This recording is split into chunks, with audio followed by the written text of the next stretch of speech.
have dyslexia. Well, I was diagnosed with dyslexia, dyspraxia, dyscalculia, and visual stress, also known as Erlin's syndrome. I was born in the UK, but when I was 2, my parents decided to immigrate back to Ghana. So 10 years of my education was in Ghana. I can honestly tell you that I didn't learn anything. But I can also tell you that I always used to get caned, because one of the things in education in Africa, I don't know if they still do it now, the teacher would come to the classroom and the first thing is we'll all get up and the teacher would just point at you and say, Elizabeth, spell necessary. Even at the age of 8 or 9 or 10. It might be a word like boy, dog, cat, spell it, but on the spot. If you can't spell it, you just get caned. And I remember my dad at the time never understood that they would never have known about dyslexia, my parents, back in the 70s. So they always used to think, why what's so different from the 5 children we've got? This one is so different, and why? And they never got to know why until I was 32 years of age, is when they got to find out that there's a condition called dyslexia.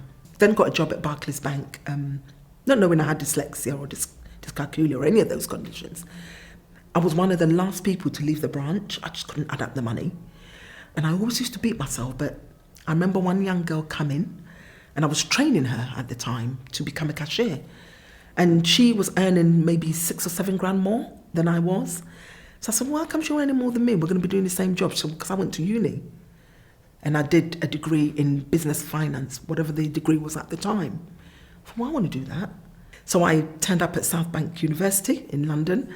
And I remember at the admissions door saying to the admissions person, I'm here to learn. And she kind of looked at me and thought, well, what course are you interested in? I said, I don't have a clue, but I'm here.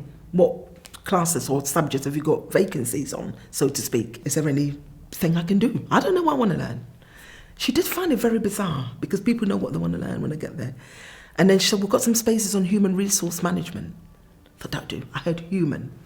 I thought, that would do. I'm very good with people. My lecturer at the time, we used to write the essays, and she said to me, Elizabeth, I think you might have dyslexia. And I said, no, I don't have anything like that. She said, you might want to go for an assessment, because your B's, D's and W's and S's are the other way around. I mean, when I write, it's like chickens kind of playing in the sand. It's like all over the place.